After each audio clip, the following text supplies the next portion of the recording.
Right now at 6, a new proposal to keep things even when it comes to drinking and driving on roads and on snowmobile trails. And a Milwaukee police officer killed in the line of duty is remembered for his service. Plus, 1 month after she escaped her alleged kidnapper, Jamie Kloss and her family expressed their gratitude to the public.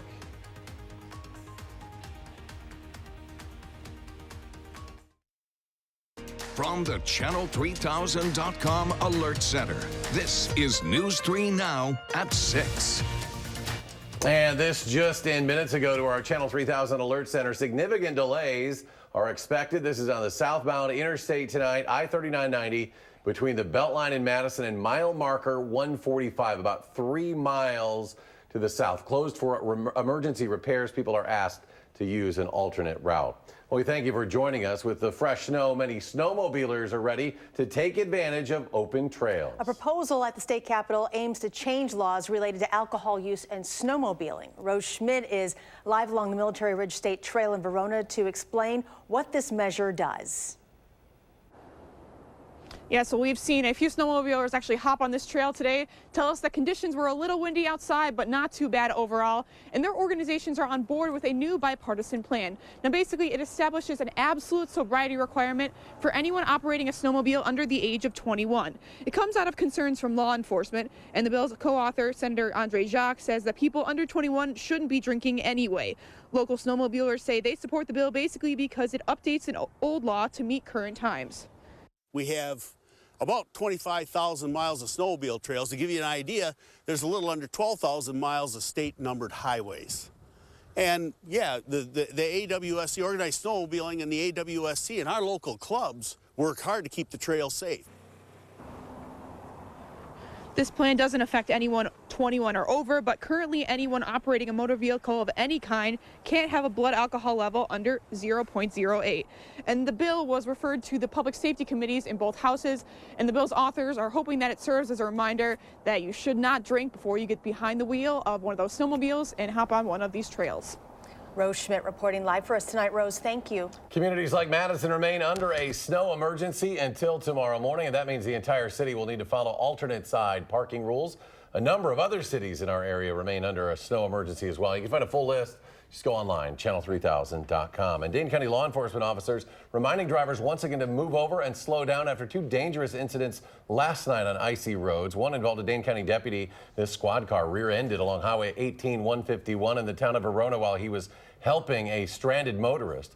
The driver who hit him received a citation. The deputy was checked out at the local hospital but was not hurt. Also in the village of Blue Mounds, a Dane County plow truck was clipped by a blue Jeep heading southbound on Highway 151. The Jeep never did stop. No one was injured.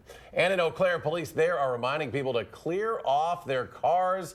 Officers stopped this SUV overnight. As you can see, only the driver's side window was cleared off. That can make things rather difficult to see. Officers say clearing your car off a little more thoroughly is important for everyone's safety. And Gary, now that we have all of this snow, is there any chance that it will start melting? Well, Charlotte, just a little bit. Tomorrow temperatures will be slightly above freezing, so it might melt a little bit during the afternoon, but for the most part, it's going to stick around for quite a while. Let's take a look at Doppler track right now. No additional snow on the way, but there are some flurries starting to develop across parts of western Minnesota and northwestern Iowa. By the time they reach us, they could even be mixed in with a few drops of rain as temperatures will be above freezing tomorrow afternoon, but nothing imminent here in southern Wisconsin. Low temperatures this morning started out about average in the middle teens here, a few single digits out to the west. High temperatures so far generally in the lower to middle 20s. A couple places hit the upper 20s like Milwaukee, and current temperatures now are in the upper teens to the lower 20s. These temperatures only fall probably a few more degrees and then start rising. Wind chills right now really not much of a factor since the winds are light, but by tomorrow morning temperatures will be back up to 28 degrees, and as you can see we'll be above freezing later tomorrow afternoon with a high temperature of 38. Could see a rain or snow shower late in the day, but it'll turn sharply colder after that. That's your News 3 Now First Alert forecast. Gary, thank you. And as Gary just mentioned, yesterday's snowfall broke a 90-year record. Chris Lewinberg shares how Dane County residents are dealing with the snow. Yesterday's record-breaking snow gave way to a beautiful day. And for Dane County residents, there's no better way to bask in the sun than to fire up the snowblower. Nothing compares to the saccharine, sweet soundtrack of fresh snowfall. The crunch of snow underfoot, the drip, drip of melting icicles. The snow apocalypse. That's what it seems like. But when it comes to the symphony of snowblowers, it's Aaron Gerbert's job to keep everyone tuned up. When the snow hits, they want it fixed now. So we're doing our best to do that. In these conditions, demand is high. It's been crazy with the ice storm and now the snow coming, and we go from catching up with the work to overload of work, and but we're really moving the machines out. Things are busy for the conductor of the Snowblower Symphony, but the players don't have it much easier either. As much as a pain it is to get out here, I still kind of, somewhat enjoy it. Not enjoy it, but just make the most of it. But with everyone working together, it can seem like music. You don't see every sidewalk around here shoveled, within 24 hours, but I think for the most part, as a community, everyone tries their best to get out there. If you're trying to make your snowblower sing, Gerber has some advice. The absolute biggest thing is fresh gas, ethanol-free gasoline, and to just have it serviced in the fall. Make sure it's ready to go. Don't wait for the snow to get here. Hates Mobile Maintenance says that over the past few days, snowblowers have been flying off the showroom floor. I'm Chris Lewinberg, News 3 Now. Madison's plow trucks began clearing residential areas this morning, and operations will continue through the night.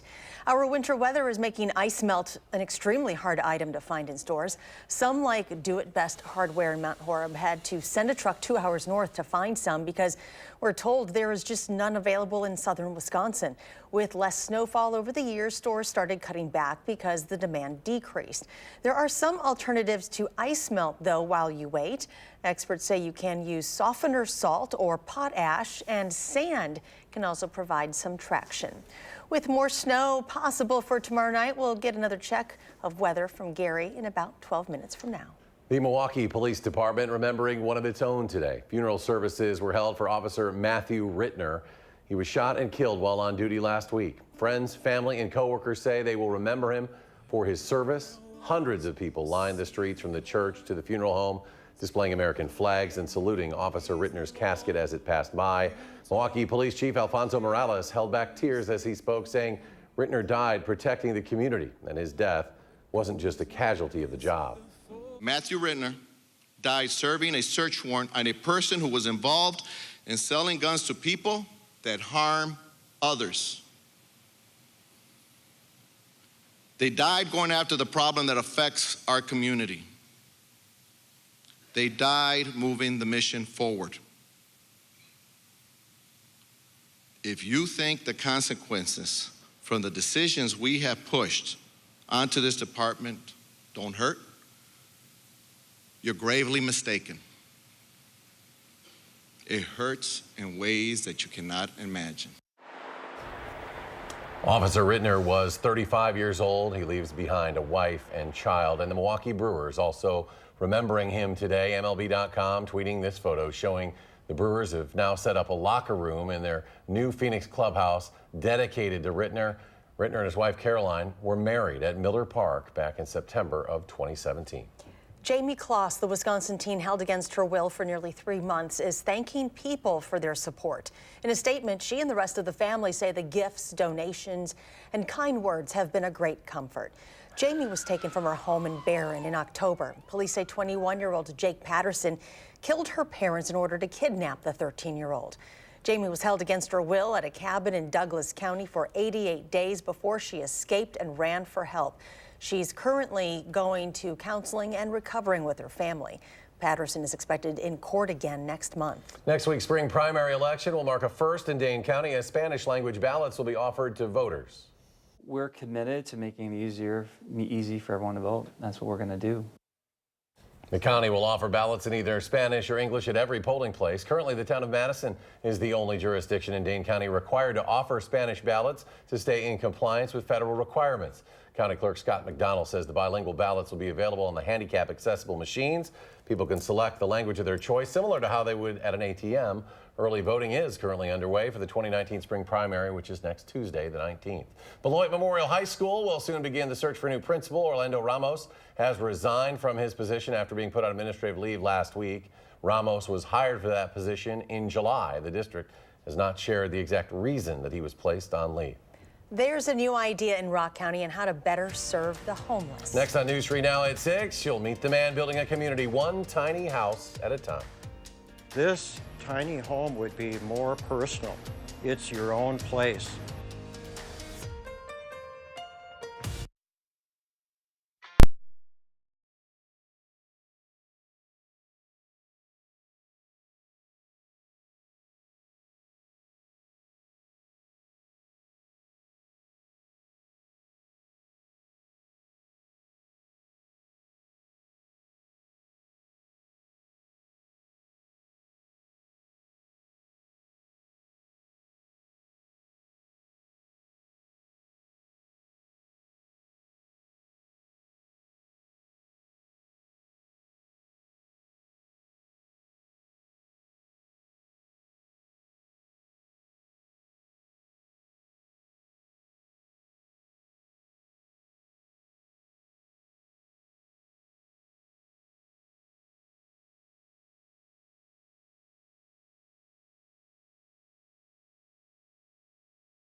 A Janesville man says he has a tiny solution to a big problem. Adam Duxter shares how this craftsman wants to help the homeless. Adam? Well, Eric in Charlotte, Richard Snyder is a craftsman and has been building things his whole life. But in building a relationship with Rock County's homeless population, he got an idea to take on his biggest project yet. It's a normal day in the workshop. He sent me a letter for Richard Snyder and his dog, Pearl. One thing that I've learned through the years is you got to be flexible. The craftsman doing what he's done since 1972, building and tinkering in his cozy Janesville office. So I've designed complete homes and businesses. Snyder has long had a heart for others besides himself, especially those in his city with nowhere to go. I knew that they had homeless problem here in town, but I didn't know how serious it was. It's like everywhere, you know, and you just really don't know that until something happens. That something came this past August when Snyder learned a homeless man had drowned in the Rock River. Something happened where they had found a body, a vet. He had drowned in the river, and he was a homeless man. You know, that could have been avoided. So he developed a plan inspired by a project in Racine. A futon, a really nice futon. To build a community of tiny homes for the homeless. With the rents the way they are, there's so many people, probably hundreds, maybe more, that are so close to being in that situation. City Council President Doug Markline says this project has a ways to go before it can happen, with issues like zoning, a planning commission, and other logistics to work through. But Snyder says that's where being flexible pays off, and he's hopeful he can give Janesville's homeless a place to call home. This tiny home would be more personal. It's your own place. One other major hurdle Snyder would have to jump over to make this happen is price. He says that the cost of the prototype tiny home is upwards of $7,000. Still, he and city leaders are confident that this could happen sometime in the next couple of years. Right now, it's just focusing on cooperation. All right, Adam Duxter in Rock County. Adam, thank you. And next at 6, Colin Kaepernick, the former NFL player who protested the national anthem over the treatment of minorities. Find out why some state lawmakers want his name removed from a resolution honoring Black History Month, despite his ties to Wisconsin. That story is next at 6. And more snow possible tomorrow night. Gary's talking about those chances next in his First Alert forecast.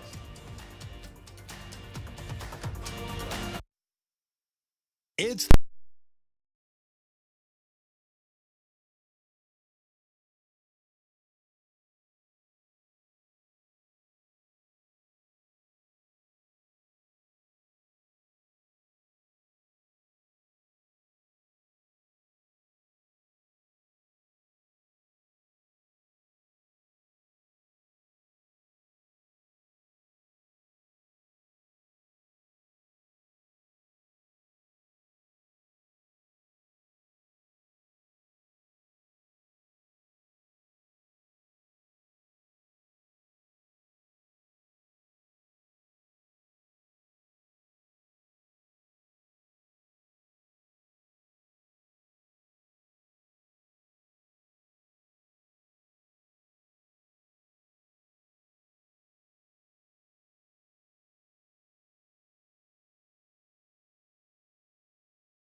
Well, there's a live look at the state capitol where the Wisconsin Senate plans to send a middle-class tax cut bill to Governor Evers, a measure he has all but promised to veto. It would be the first bill passed by the Republican-controlled legislature this session. Governor Evers objects to Republicans paying for that tax cut by tapping budget reserves. Instead, he wants to cap benefits under a manufacturing tax credit program. Republicans created that tax credit. They don't want to cut it, saying that's a tax increase that would stifle economic growth. And the Assembly passed the GOP income tax cut plan yesterday. Republicans don't have large enough majorities in the Senate, however, or the Assembly to override an Evers veto without Democratic support. Wisconsin Republican lawmakers passed a Black History Month resolution but would not vote on the measure until Colin Kaepernick's name was removed from that proposal. The vote comes a day after Democrats in the Assembly sparred with Republicans over naming Kaepernick in the resolution. The Assembly ultimately approved a resolution without his name. Republican Assembly Majority Leader Jim Steineke said Kaepernick was not named because he is a controversial figure. Kaepernick was born in Wisconsin and drew criticism when he began kneeling before the national anthem in 2016 to protest police brutality and racial inequality. The controversy seemed to die down last year, and he was even featured in a Nike ad campaign. Lawmakers added the names of Mandela Barnes, the state's first Black lieutenant governor, and Vel Phillips, the state's first Black secretary of state. We turn to weather now, where we'll see a little bit of a warm up tomorrow, but anything really will take. We see a little sunshine like we saw today. That's always nice as well. Nice. Yeah, you know, it felt nice, even though temperatures were still only in the low to mid 20s. Tomorrow, it'll feel like a heat wave with temperatures in the upper 30s. So if you haven't got your Valentine a present, well, maybe this forecast will help out a little bit. We'll roll out the forecast. You can see those temperatures already around freezing by 8 a.m. and above freezing for much of the afternoon. It's not going to melt a lot of the snow, but it'll feel pretty nice. Could see a few rain and snow showers late in the day, but then it'll turn colder again as a cold front sweeps through late tomorrow afternoon and tomorrow night. As far as the snowfall is concerned, officially we picked up 10 inches of snow with this last storm in Madison. That puts us for the season now at 40 inches. So we picked up a quarter of our seasonal snow total just within the last storm, and about 2 or 3/4 of our snow just within the last 4 weeks, whereas the first 15 weeks of the winter really had very little in the way of snow. And snow depth now is pretty healthy across much of the Midwest. Just about everybody with about 6 to 12 inches of snow, even more in parts of northern Wisconsin, some areas up to about 18 inches of snow. Not adding any tonight or tomorrow, although we will see the chance for a light rain or snow shower late tomorrow afternoon. Already a couple of flurries starting to show up out to the west. But because of the upper level winds coming in from the northwest, that will keep any precipitation chances low and precipitation amounts low as well. Current temperatures are in the teens to lower 20s here in Madison, or 21. But notice those temperatures drop to the teens and then start climbing back into the 20s out to the west. So we'll probably see our temperatures fall a few more degrees this evening, and then after that, we'll start them rising toward tomorrow morning. Wind chills right now, not too bad. But later on tomorrow night, as the cold front sweeps through, we will see those wind chills become much more of a factor. The live view from the Edgewater Skycam in downtown Madison shows a pretty quiet evening right now. 26 the high temperature for today, the low 15. Right now we're at 21 degrees. The winds out of the south-southwest at 3 miles per hour. The wind chill, not much of a factor right now. But notice those upper level winds from the west and west-northwest. So that keeps a little of the cold air in the northern part of the United States, but more importantly, it keeps the mild southerly winds from pumping up a lot of moisture into the country, so that this weather system is not going to have a lot of moisture to work with, and as it moves eastward, we'll just see some light rain and snow showers. But there is a warm front that we have to get past first. The other side of that warm front, temperatures are in the 50s or even in the 60s into parts of western Nebraska this afternoon. We're not going to get that warm thanks to the snow cover, but we will make it the upper 30s. And then as this low pressure system swings on by, notice the winds out of the south become northwesterly, and then the cold air sweeps in by later tomorrow night. Wind chills by Friday morning could be down to about 15 degrees. Look for a low temperature of 17 tonight, but that'll be around midnight, then rising temperatures after that. Some patchy fog also a possibility. Tomorrow's high temperature topping out at a mild 38 degrees, but we could see a rain or snow shower late in the afternoon. On future track, notice the clouds moving in tonight and then those temperatures rising toward morning. Tomorrow look for a high of 38, but then you can see that cold front moving through with the wind shifting around to the west and northwest as the rain and snow showers move through. We clear out tomorrow night. By Friday morning, we're down to 5 degrees with wind chills to minus 15. Highs on Friday staying in the middle teens. The 10-day forecast, though, calls for temperatures staying below normal for the weekend. Maybe some light snow Sunday with an inch or two of accumulation. Light snow chance Wednesday, and then toward the end of next week. It's a sure sign of spring. The Milwaukee Brewers report to Arizona. The story's coming up in sports. The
Spring training is officially here for the Milwaukee Brewers. After getting to Game 7 of the National League Championship Series last year, there are high hopes to go a step or two further this season. Pitchers and catchers reported at a new spring training facility in Maryvale today. The first official workouts of spring are tomorrow. One big addition to the roster is the signing of catcher Yasmani Grandal. The Brewers' first spring training game, February 23rd against the Cubs. Opening day is Thursday, March 28th at Miller Park against the St. Louis Cardinals. The Chicago Cubs are starting a new television channel in 2020. It's called the Cubs Marquee Sports Network, and it's a partnership with Sinclair Broadcast Group, which owns Fox 47 here in Madison. So all Cubs games that aren't on a national network like ESPN will be on this Marquee Sports Network. It will also end the Cubs association with WGN Television after 72 years. Badger men's basketball team has a few days before its next game, which is Monday when Illinois comes to the Kohl Center. Last night, Michigan State beat the Badgers 67-59 to move into a first-place tie with Michigan in the Big Ten. The Badgers are fifth, 2 games behind. Ethan Happ scored 20 points last night, went over the 2,000 mark for his career. He's only the 4th Big Ten player to get 2,000 points and 1,000 rebounds in his career. But the thing you remember even more, it seems, is his free throw shooting or lack of free throw making. Last night, he missed all 6 of his attempts, and the fans noticed. Watch the guy on the left. He goes 0 for 5. Yeah, stuff like that. Well, for all the great things Ethan Happ does, this free throw thing is really confounding. You kind of tell once I left my hand that it was off left or right, and I'm going to look at the tape and see what was going wrong.